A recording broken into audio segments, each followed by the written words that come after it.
Falling Leaves is in honor of my father.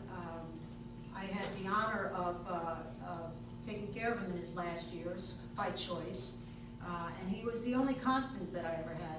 Many of you know that I didn't have I had a birth mother, but I didn't have a mother.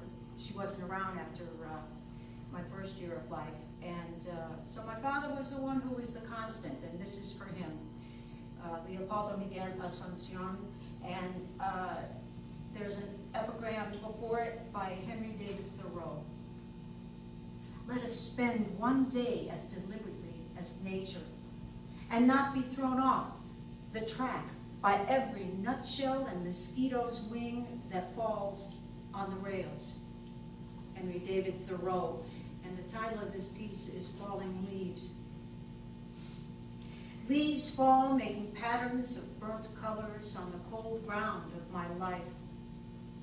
Endless days of raking them into piles against the winds bury my smiles, for I focus on the tidiness rather than the laughter in life's messiness. But life is found in broken wings, in cracked nutshells, even in piles of dead leaves. Life refuses to be tidied by the stubborn rules of my old handmade rake. The leaf of my father hung stubbornly, refusing to join his brothers on the ground.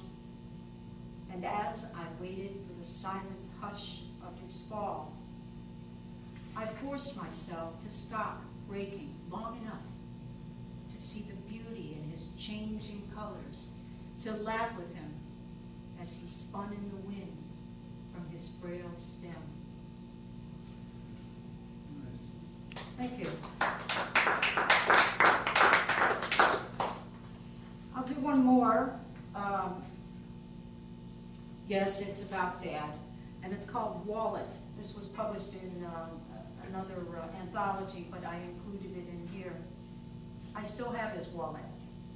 The old man clutches his worn-out billfold stuffed with young dreams of a kinder world, as if he's been holding on to the winning ticket to Fat City. There's his stained original 1936 Social Security card, which trumpets Roosevelt's promise of tranquil retirement, a final resting place on this side of the ground, without hint of today's Medicaid madness and malaise. The billfold also holds his young smile, captured by automated renewal on his license, laminated into the next millennium, like a cryopreserved head.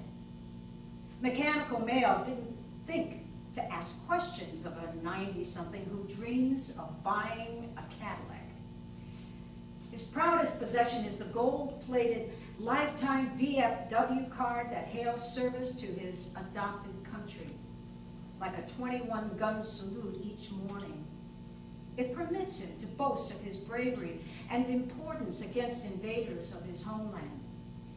But gold-plated isn't enough to defeat his lingering wounds and nightmares. The voter's registration card chronicles a perfect voting record of a lifelong, staunch Republican who believes only in black and white, like starched patriotic principles without one wavering wrinkle.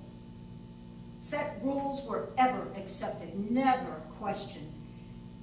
Mixed among his contents are dead scraps of discolored paper with scribbled phone numbers of long forgotten faces who don't visit him in his nursing home solitude, except through the treasures of this faithful leather memoir.